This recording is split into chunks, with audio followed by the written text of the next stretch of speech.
Okay. My name is Mark Howard. I'm the director of the Prisons and Justice Initiative.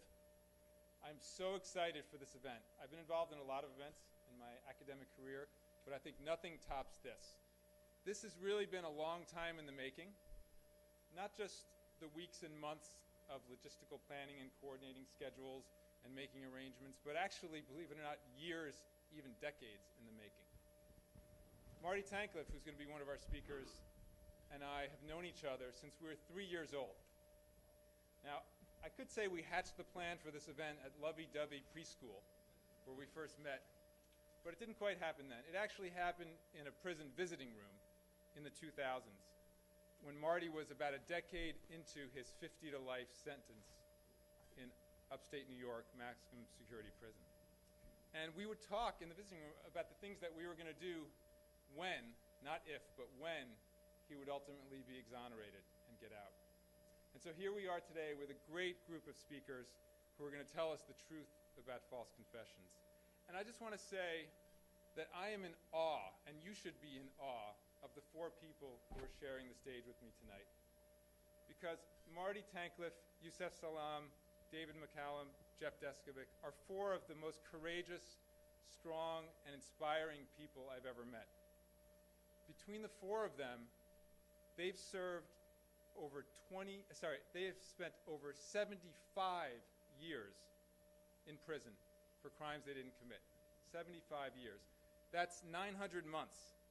That's almost 4,000 weeks. That's over 27,000 days that collectively they spent in prison. And while prison is a horrible place for anybody, and I go there on a regular basis teaching as a volunteer professor, it's just unimaginable for people who are wrongfully convicted and have absolutely no business being there. Now, these four men that I'm going to introduce, they share many features. They all come from New York, so this is a big New York fest here. Yusef from the Bronx, David from Brooklyn. Jeff is from Putnam County, and Marty's from Suffolk County on Long Island, or Strong Island. Suffering County. Suffering County. They were also all juveniles when they were first interrogated, arrested, convicted, sentenced, and started serving time. Yusef was 15. David and Jeff were 16. Marty was 17. They're also all male, as you can obviously tell, and I say that because when I organize events and panels, I like for there to be gender diversity. But with this particular topic, it just so happens that 93% of prisoners in the U.S. are male, and the vast majority, similar proportion of exonerees are also male. In all four of their cases, the conduct and work of both police and prosecutors was, shall we say, questionable at best.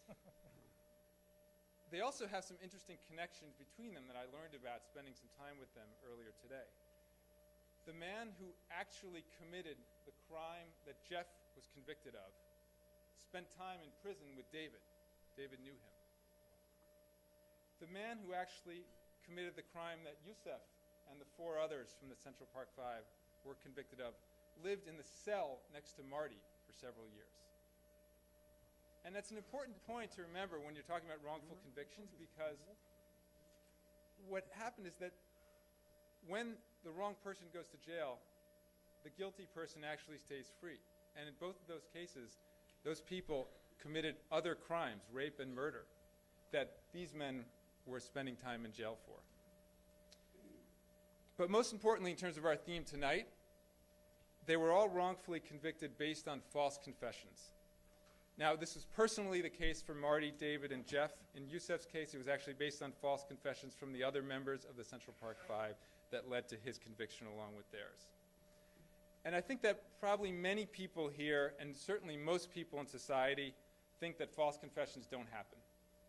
I think that it's a myth. There's this sense that innocent people don't confess.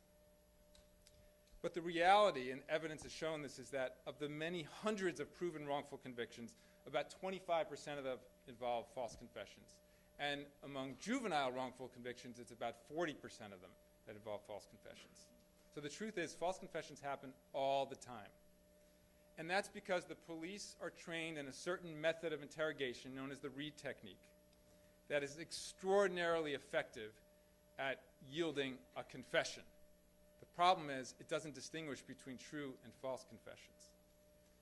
And so for a long time, there was a group of us in a community that was focusing on wrongful convictions, and I know that there's some members of the audience who are part of that team here. But we were on the margins. Mainstream society wasn't paying attention to us and to this issue. Most people prefer to watch Law and Order and other shows that have very simple plot lines where there are happy endings and justice is served and we can all go to sleep at night feeling relieved. But society's starting to catch up. And this is thanks in part to much better media coverage of injustice that takes place at every scale in American criminal justice, and also several very popular narratives that have captured the public imagination over the past few years. I'm sure that many of you are among the 100 million people who listen to the podcast Serial. Is that right? Any Serial fans here? I believe actually that Saad Chowdhury is here tonight, or had at least RSVP'd for the event, who was Adnan's closest childhood friend, who was actually the one whose sister led to the show Serial being created. I got to meet him a few weeks ago. And then, of course, in the last few months, hopefully many of you have watched Making a Murderer on Netflix. Any Making a Murderer fans here as well? So this has also brought a lot of public attention to an issue that many of us knew about for a long time, but that now has reached a much broader audience. And I think it's helped to wake people up to the injustice in our system, and especially the frequency of wrongful convictions. Now, what's interesting in terms of our theme is that Making a Murderer actually features what is almost certainly a false confession that's documented and that's shown. Also from a juvenile, Brendan Dassey, who was 16 years old at the time of his interrogation. And so what I want to do here is just to give you a little window on the problem, and also some commentary on it, and some connections to two of the people here. Namely, there's a little bit that talks about the Central Park Five and Yusef's case, and there's also the comments of Richard Offshee, who was an expert witness in Marty's case, who helped to lead to Marty's exoneration. So I want to show you this little clip, which I think will set the stage well for our speakers. One teenager admits to taking part in a gruesome murder, landing him in jail for the rest of his life. Now his lawyers are saying that his confession was coerced. It's the linchpin in Brendan Dassey's controversial case. Tonight, my Nightline co-anchor Dan Harris investigates. Come on, Brendan, be honest. You can do it. Just tell us the truth. I grabbed her arm, put it on the side, and tied her up. Are we looking at a killer reluctantly unspooling the details of his crime? And then we brought her outside and shot her. Why don't you draw where the bloodstains would have been? Or are we looking at a confused, intellectually challenged teenager being manipulated into falsely confessing? The case of Brendan Dassey has leapt into the national consciousness as a result of the Netflix documentary series Making a Murderer. They got to my head. This controversial confession tape was the centerpiece of Dassey's trial. He's been in prison now for nearly 10 years, convicted of raping and murdering Teresa Halbach. But he and his family have maintained his innocence. They interrogated him and made him say what they wanted to hear. Dassey now has a new legal team, and they've filed a new federal appeal based in large measure on the argument that Dassey's confession was coerced. So we went out to explore these questions. If Dassey didn't commit the crime, why would he confess? And if this videotape really shows Dassey falsely confessing, what made the jury convict? First stop, we're going to Laura's office? Laura Nyrider, one of Dassey's lead attorneys and fiercest defenders. Come on, buddy. Let's get this out, okay? What you have here are police officers who are using psychological interrogation tactics that were designed for seasoned adult criminals on a 16-year-old with intellectual limitations. The interrogators aren't banging the table, they're not threatening him. Does it fit into the sort of classic model of coercive interrogations? Absolutely it does. At the time of his arrest, Brendan Dassey was a high school sophomore in Manitowoc County, Wisconsin. He had a low IQ and was enrolled in several special ed classes. He lived on the family salvage yard right next to his Uncle Stephen. been released from prison after serving 18 years for a rape he didn't commit. I'm glad you're home, honey. But then Avery was arrested and charged with the murder of Teresa Halbach. Why just have a seat, Brendan? Several months later, Brendan was brought in for questioning. Caught her Cut her where? on the throat. It appeared hard to be able to argue that it was coerced. Len Kaczynski was one of Dassey's original court-appointed attorneys. He says when he watched the confession tape, he became convinced there was no way a jury would believe Dassey was innocent. Kaczynski did try to get Dassey's confession thrown out. The defendant's motion to suppress these statements is denied. What are your thoughts after today? Well, we're disappointed in, we're gonna start over. So Kaczynski steered Dassey to cut a plea deal. He even set up another interview with his client and the police. You and Steve had this planned? Yeah? Yes or no? Yeah. An interview Kaczynski actually skipped because he says he had Army Reserve duty. How on earth could you opt out of that? With 20/20 hindsight, yeah, it was a mistake. For his failure to attend that meeting, Okay, why'd you sign that? the judge removed Kaczynski from Dassey's case. Do you have a clear conscience? Yes, I do. I did what I thought was in Dassey's best interest. I don't think, though, those mistakes had any impact at all on the verdict in Dassey's case. Several months later, Dassey went to trial with different attorneys, and his confession dominated the proceedings. Your job at the end of this case will decide whether that statement ought to be believed. When you watch the videos carefully, they'll be exposed for what they are. And I think they're just garbage. Dassey himself took the stand. You made it up. Yeah. Sticking to his story even under tough cross-examination. And you lied to the police. Yes. Are you lying? You're lying today? No. The prosecutor at Dassey's trial made this confident assertion. People who are innocent don't confess. The defendant confessed because he was guilty, because he did it. But the fact is, innocent people do confess. Richard Offshee is one of the leading defense experts on interrogation tactics. He worked on the infamous case of the Central Park Five. I grabbed one arm. I could grab one arm and you grabbed her legs and stuff. 5 teenagers who confessed in gruesome detail to attacking and raping a 28-year-old woman in the spring of 1989. Every time she was told, he was smacking. He said, shut up. He kept smacking. But these confessions were all false. They came to believe that they would only be able to minimize their punishment if they cooperated with the police.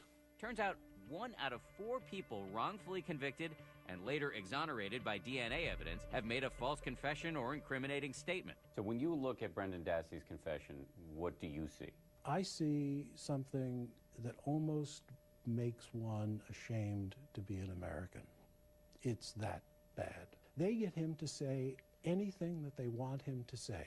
I don't feel that if I was faced by cops accusing me of a crime I did not commit, that I would confess to it. What would you do? I would say get me a lawyer. And that's the difference. Those are the people I never see.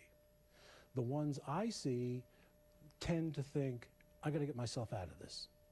And probably your income is a bit higher than the average person. If she can get her client a new trial, Laura Nyrider hopes to demonstrate how she says the interrogators railroaded Dassey. We just need to hear the whole story from you. They reduce him over time to a place where he doesn't think that he can convince these officers of his innocence. And when he's at that position of hopelessness, then the officers offer him a way out. Your mom said you'd be honest with us. And she's behind you 100% no matter what happens here. That's what she said. Because she thinks you know more, too.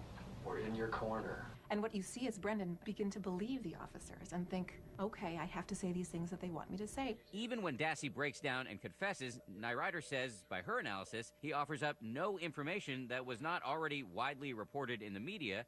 The 25-year-old photographer disappeared last Halloween. Was last seen taking pictures at the Avery salvage yard. Or directly fed to him by investigators. All right, I'm just going to come up and ask you, who shot her in the head? He did. Why didn't you tell us that? So I couldn't think of it. Any fair reading of that sequence is that Brendan is guessing in an attempt to placate his interrogators. We reached out to the detectives in this video for comment, but our efforts were not successful. Even now that I understand that false confessions are a real problem in our justice system, when it comes to the case of Brendan Dassey, there are still so many open questions. If he didn't do it, is it just a total coincidence that he was at a bonfire that night with his uncle, and in that bonfire they found the remains of a murder victim? Look, what happened that night is exactly what Brendan has said all along. The family had bonfires all the time to burn their garbage. Same thing with cleaning up the garage with his uncle. Again, this was an auto salvage yard. People were constantly tinkering around with cars and having to clean up after the fact. Even though 2 lower courts have already denied his appeal, Brendan Dassey sits in prison tonight, holding out hope that a federal judge will answer his prayers. I wish I could have a family someday. Toward the end of Making a Murderer, he can be heard reading a letter with an emotional plea. I am innocent of the rape and murder of Teresa Halbach.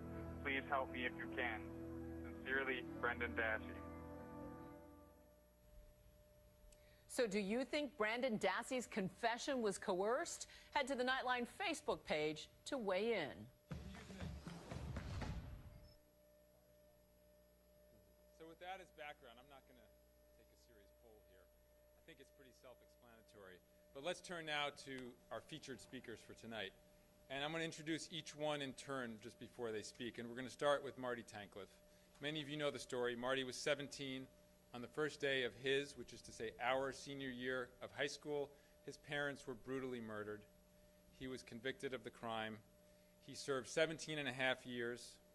The entirety of the case against him was based on an unrecorded, essentially hypothetical false confession, one that Richard Offshee, whom you saw in that video, actually testified saying it's not only not evidence of his guilt, it's actually evidence of his innocence, the confession itself, the text of the confession. After 17 and a half years, 6,336 days, 38 days, they don't like to have you lock many off there. He earned those last 2. Marty was exonerated December 2007. He was in college classes just a few weeks later. He earned his BA. He went on to earn his JD. He has many great things in store for him. He's going to be an outstanding lawyer. He's also an amazing speaker. He's an amazing person, and he's an amazing friend. So I'm thrilled to introduce to you Marty Tankleff.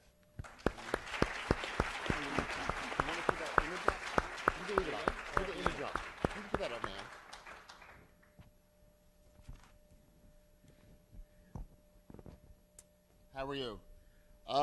Just first of all, how many here are Mark's students? You guys know about the homework assignment for tonight's speak? No? Okay. So I'm here because I'm passionate about false confessions. I can't tell you how many times I've spoken about the topic, and most people still have a difficult time understanding how easy it is to make a false confession. So quite a while ago, I tried to simplify it to the most basic terms. How many people in here have a brother or a sister? Raise your hands. How many people, when you were kids, your parents went out, and while you were out, somebody broke a lamp or did something wrong in the house? Your parents came home and said, listen, until we know who broke the lamp, we're not going out for ice cream. How many of the wrong siblings said, fine, I did it, let's go? You have just confessed to a crime. Now, if you want to amplify that a million times, imagine being isolated from family, friends, put into an interrogation room. And when you meet law enforcement, they never like to call it the interrogation room because they say, we don't interrogate people, it's an interview room. However, if you look at the structure of the interrogation room, it's usually windowless. There's no furniture in there, or it's very limited furniture. There may be a desk with a big metal rings where they can tie, handcuffs in there. It's isolated away from people, so if there's physical violence that takes place in that room, nobody can hear it or it's ignored. Each of those factors will weigh on individuals, especially when the interrogations will last hours. And most interrogations, what they do is they wear you down mentally. And they end up convincing you that the only way out of this room is tell us what we want to hear. you end up becoming doubtful of reality. You end up starting to question what you know is reality, is the truth or not. And it's all part of the techniques that are utilized by law enforcement. In my case, you know, for 17 years, we've been telling everybody, or I've been saying what I said happened in the interrogation room. The detectives are saying what they said they had in the interrogation room. Unfortunately, there was no electronic recording.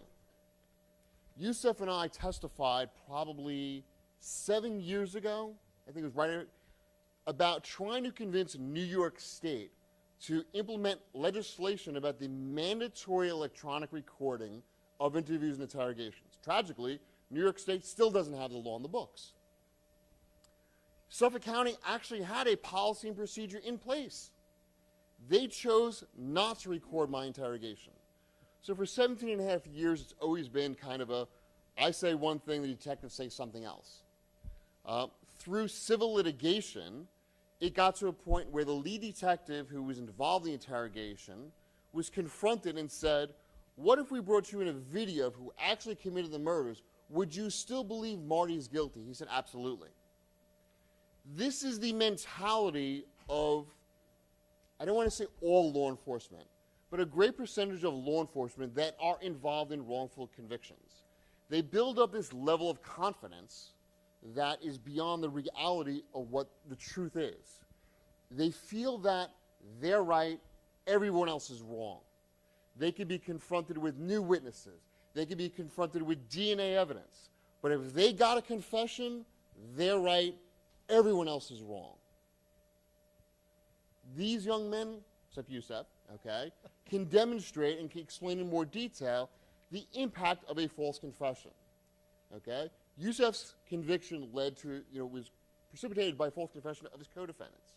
But as human nature becomes, when people hear that someone confessed, you have a guttural instinct, well, if they confess, they must be guilty of something. Tragically, that's not the case. The Innocence Project has established, but I think it's like 27, 28% of all DNA exonerations, there was a false confession. Now, you start to question, could those detectives be so wrong? And you wonder how many of those detectives have come forward and said, we made a mistake. I can't remember a single one of them. But in each one of those cases, they were shown forensically that they were wrong. So one must start to question, how did they come about getting these false confessions? It's problematic, but guess what? If they would implement the electronic recording of the interview, not simply the interrogation, because I've heard that before, everyone would be protected. So many in the law enforcement community, and I've spoken to them, I've lectured with them, said initially there's been this reluctance. One of the first things I heard was by Michael Palladino, who is the detectives, I think he's the detectives union representative. He said, well, we don't want suspects to know what's going on in the interrogation room. So at the panel, somebody said, well, if you're doing nothing wrong, you shouldn't be afraid of it. They said, but if they know how interrogations are conducted, they'll figure out a way to beat us. And kind of this was the mentality. Then I heard, and somebody said, it costs too much. I said, so it was 17 and a half years of my life more valuable than pushing record on a videotape, an audio tape, and each one of the men here can verify that it was that simple. If anyone looks at the Michael Crow case, Michael Crow's interrogation was actually videotaped. And in cases where there's a videotape of the interrogation, it protects everyone involved. It allows people to review the facts. It allows law enforcement, it allows judges, it allows jurors. It protects each person involved in the process, so there's really no reason why it shouldn't be recorded. It didn't protect Brendan Dassey. It didn't protect, where's that figure? I just want to put that figure up for a second. Okay. What do you think these numbers mean?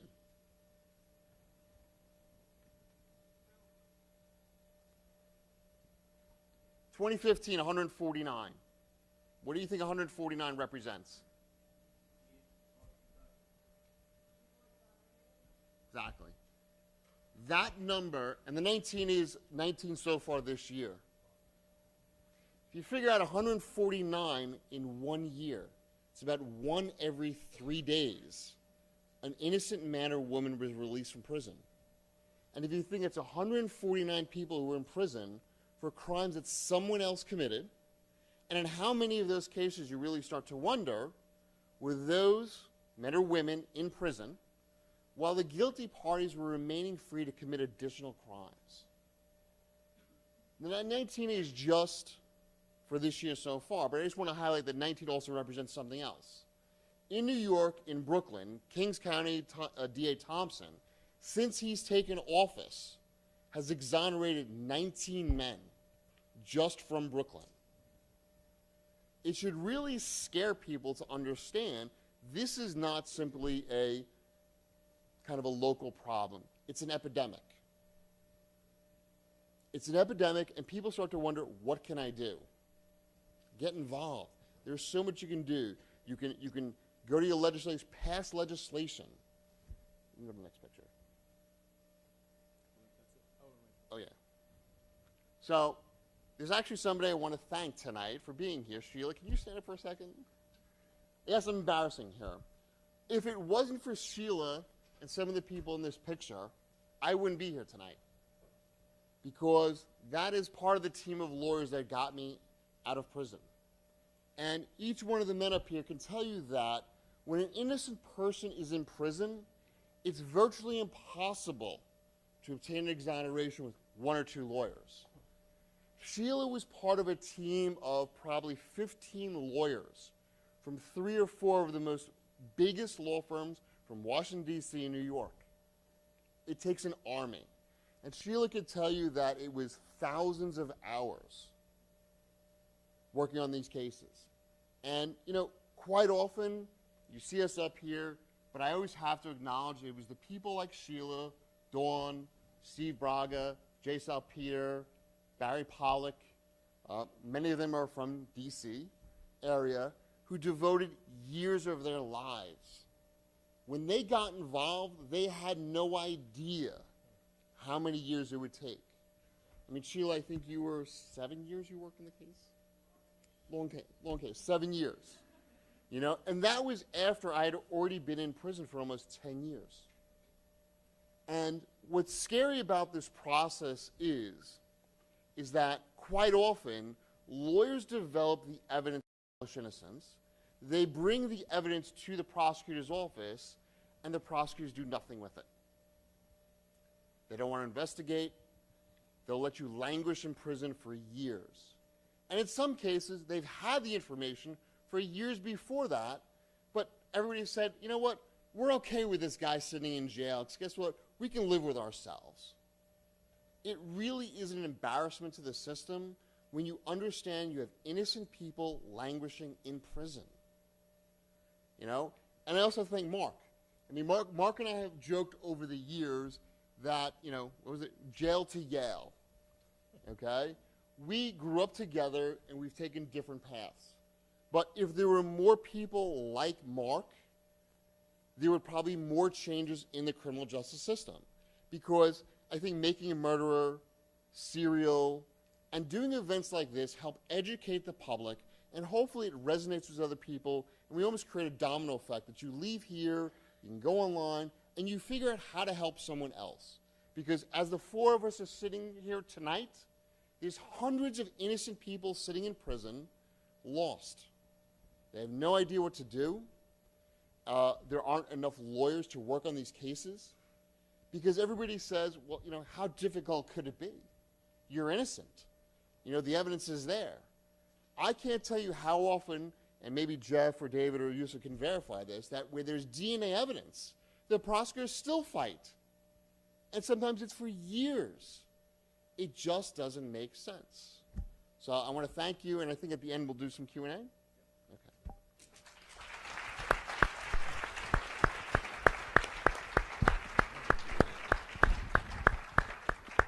All right, now we're going to turn to Yusef Salaam.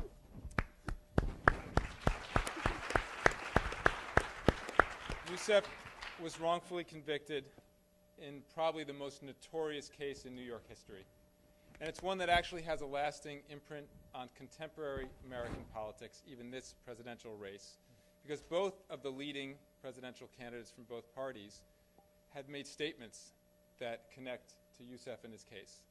Hillary Clinton, and this has come out recently, talked about this concept of super predators, which was this notion that came from the Central Park jogger case. And Donald Trump, at the time, took out a full-page ad saying, "Bring back the death penalty to New York to execute these young boys," who turned out to be all innocent. So for those of you who aren't familiar with the case of the Central Park Five, I have a 2-minute clip from the documentary, the award-winning documentary by Ken Burns called I want us to remember what happened that day and be horrified by ourselves. New York in the late 1980s was a completely schizophrenic, divided city. New York's now the capital of racial violence. If I had more bullets, I would have shot them all again and again. Criminality, gang wars, drug wars. We were supposed to be afraid. It would have been irrational not to be afraid. Off with the camera, man! Last night, a woman jogger was found unconscious and partially clothed in Central Park. She was beaten and sexually assaulted. A woman jogging in Central Park. Central Park was holy. It was the crime of the century.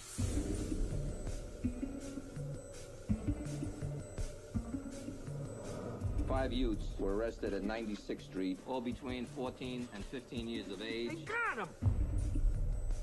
You can only imagine the pressure to have this crime solved, and solved quickly. First we was all together, then they started to put us in different rooms separately. What did you do? Who were you with? Who did you come with? The tone was very scary. I felt like they might take us to the back of the precinct and kill us. You're not gonna go home until you give up a story. I told my son, go to the park that night. I feel guilty. I'm telling the guy, I don't know what you're talking about. They're getting a little angry. And they're like, you know you did it, didn't you? He had been interrogated for over 24 hours. That amounts to pressure. These young men were guilty. It was almost unquestioned.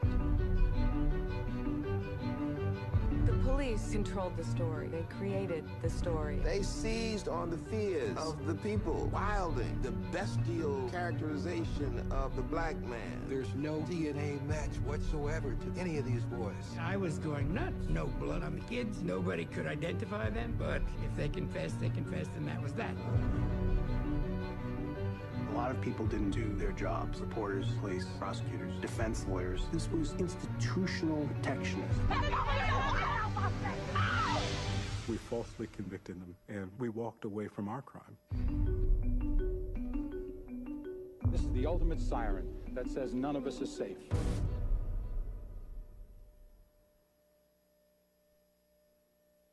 highly recommend that documentary, but for now, I'm happy to introduce Yusef Salaam.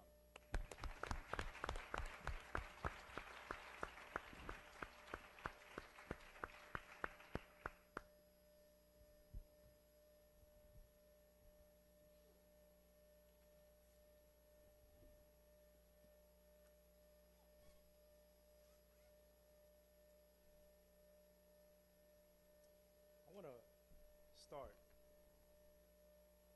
first by thanking you all for inviting me here. And secondly, I want to start off by reading something to you. The Central Park jogger was raped and left for dead April 19th, 1989. Within the first few weeks, there was a tsunami of media reports, over 400, picking apart our lives and painting a picture so that they can prepare the public for exactly what they were about to do to us. And this is the case in many times that happens. This letter that I'm going to read is important because this letter was dated 6 days after the Central Park jogger was assaulted. Our names, our phone numbers, our addresses were published in New York City's newspapers. And this letter states, no return address, it's only signed Captain Justice. It says, to Yusef Salaam, this letter is to let you know that your name has been placed on the list of enemies of society, by the Citizens Army New York City branch. You made a decision when you became one of the pack that decided Central Park was your arena and decided to attack and violate honest citizens who happened to be in the park. So just remember that even 20 to 30 years from now, some people will never forget. And maybe the one time that you don't check your back is the one time that someone just might be there to say hello. This is 30 years later, this time frame that we're living in right now. I was 15 years old. I just turned 42. Back in 1989, these reports, as was previously stated, led to a common citizen taking his money, really crumbs off the table for him. Maybe not even crumbs, it was the dust off of the table for him. Most people don't make $85,000 in a year. But this man took and paid $85,000 purchasing ad space in New York City's newspapers, calling for the reinstatement of the death penalty, specifically for our case. And what happened is that this led to other media personalities to chime in. And one in particular was a guy named Pat Buchanan. And in the paper he wrote, you know, let's take the oldest one, Corey Wise, and let's hang him from a tree in Central Park. Let's take the others and horsewhip them. Maybe the city's park will be safe again. All of this was predicated upon false confessions that were found to be false 13 years after the fact. And when you look at the false confessions, when you look at how this whole thing happened, in our case, the Central Park jogger case, the 5 individuals who became known as the Central Park 5 were 5 individuals who largely didn't know anything about each other. We all met each other in prison. And so as you see in some of the video footage, one of the guys is saying, I grabbed her arm and somebody else grabbed her leg and somebody else did this and somebody else did that. When they picked up Raymond Santana, and he of course was saying, I don't know what you guys are talking about. I was in the park, we were horsing around, this is what happened. And every time they said, was this where the woman was raped? He said, there was no woman, what are you talking about? And then finally, he slides a photograph over to him and asks him if he recognizes this individual in the photograph. This person that he was showing him was Kevin Richardson. Kevin Richardson had a mark on his face. He said, do you recognize this man, this young boy? And Raymond said no. He said, well, he's in another precinct right now telling us that you did it. We know he did it because he has a scratch on his face. That came from the jogger. But he's in another jail saying that you did it. Come on, Ray. We know you're a good guy. But you got to give us something. They didn't tell Raymond, and Kevin didn't even know that they were showing him this false information of this mark on his face, attributing to the Central Park jogger, until some years later. Kevin Richardson, when he was being chased by the cops, they said, stop or I'll shoot. And Kevin's adrenaline went through the roof, and he ran for his life. The cops, being much faster and bigger than him, ran after him, jumped on him, turned him around and hit him in the face with their helmet and said, didn't I tell you not to run, you animal? That's where the mark came from. Now I submit this because when you look at the fact that there was no DNA evidence in this case, and when I say there was no DNA evidence, I mean there was not even a drop of blood on any of our clothing. This woman lost 3/4 of her blood. You can't be a 14-year-old, a 15-year-old, a 20-year-old, and not leave DNA evidence. And I say that because I got a 20-year-old at home. And if he goes in the kitchen and he makes a peanut butter and jelly sandwich, you better believe I know he was there because there's something left as evidence that he was there. And so now, you mean to tell me this woman was brutally raped, left for dead, and there's no DNA evidence? And what's important is that in the case, in the trial, Elizabeth Lederer said, she said, there will be no DNA evidence in this case. But what we do have is the false, well, she didn't say, she should have said we have the false confessions. She would have gave up her whole, her script right there, but she said what we do have are confessions. And so that brings us to the confessions. Raymond Santana. Well, first, let me just paint the picture. The Central Park 5 film shows nothing new. For those of us who remember back in 1989, these confessions that looked like the city had done a slam dunk. For those of us who remember, and then we look at that and we put it right over the Central Park 5 film, what we see is nothing new. The only difference is that now you have Raymond Santana, Corey Wise, Kevin Richardson, and Antron McCray talking about how these things came about. And I'm going to use Raymond Santana in this particular example. So he's in the film, and he's 14, by the way, at the time. But he's in the film, and he starts reading his false confession. 14-year-old boy. And I'm going to paraphrase here. He didn't say it quite like this, but you'll get the picture. At approximately 9 p.m., me and a group of my colleagues began to walk south. Now, this is exactly what the public saw in 1989.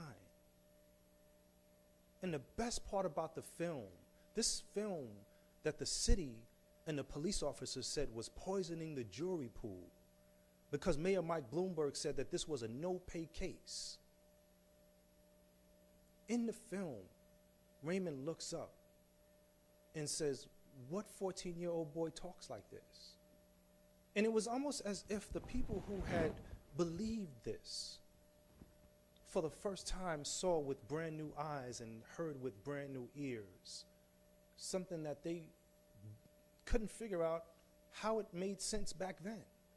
How did we convict these guys? But see, what I submit is that through the use of media, through the use of the false confessions, and the worst part about these false confessions, by far, the worst part, is that in the Central Park jogger case, the real perpetrator was out there committing more crime. Our supporters, our families, our loved ones continued to be out in droves telling the public, you got the wrong folks. These aren't the individuals who did this crime. I mean, we have to all be honest at some point. We know what our children are capable of. I have 10. That didn't get no laughs. Is that a false confession? No, that's the God's honest truth. But we know what our children are capable of.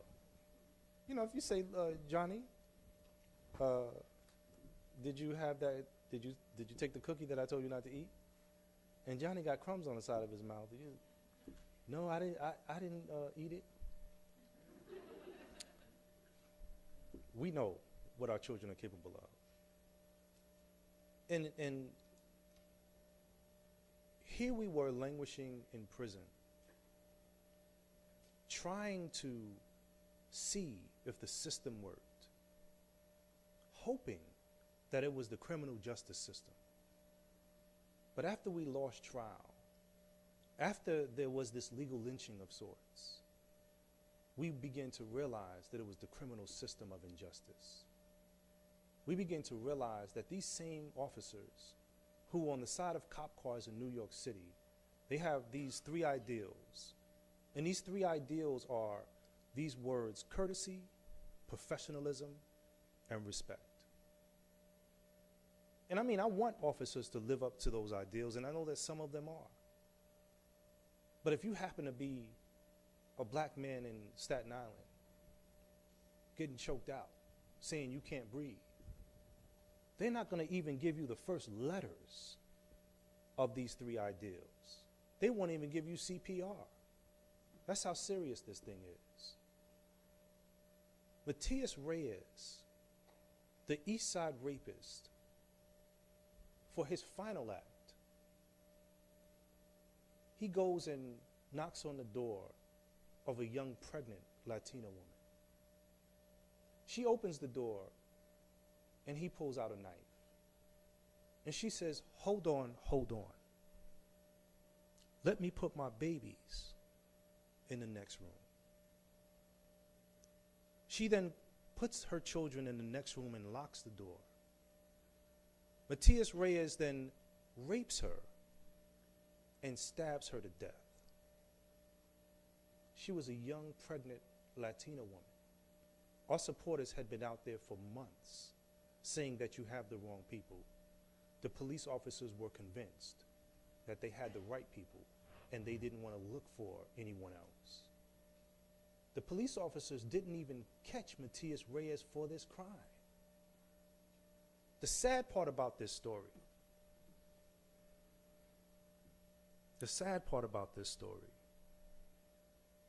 is that in the last cries of help, the neighbors in this young pregnant Latina woman's building came out of their homes and they jumped on him and they held him for the cops to come. He gets to prison, bumps into Corey Wise. They have a brief altercation. He knew who Corey Wise was, but that's not why they had an altercation. And then 13 years later, he bumps into Corey again. And he had forgotten about this crime that he said that he got away with scot-free. It didn't matter that he was in jail for 33 1/3 years to life. He thought that this crime was the perfect crime because he got away. And now he sees Corey 13 years later, and he sees the pain and the hurt that this young man had been going through day in, day out for years. And he says at that point he had found God. And so he wanted to talk about this. He needed to tell somebody about this. And he goes to his comrades in prison and tells them there's a person in here doing time for a crime that he didn't commit that I did. And they convinced him to go to the authorities in the prison. And the prison authorities convinced him to go to the DA's office. And this is how this case got solved. This is how the truth came out.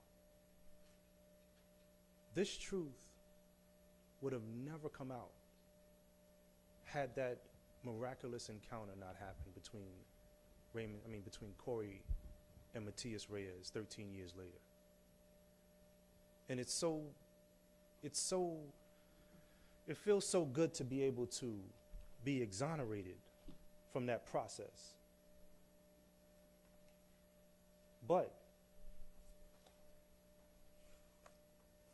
13 years later, that tsunami of media reports that happened in 1989 and in 1990 was nothing compared to the desert of media reports that happened when we were found to be innocent. This is one of the ads that ran. This is one of the jurors. He said, "We got the wrong kids. We had been in jail for a crime that we didn't commit. A crime that is only trumped by child molestation.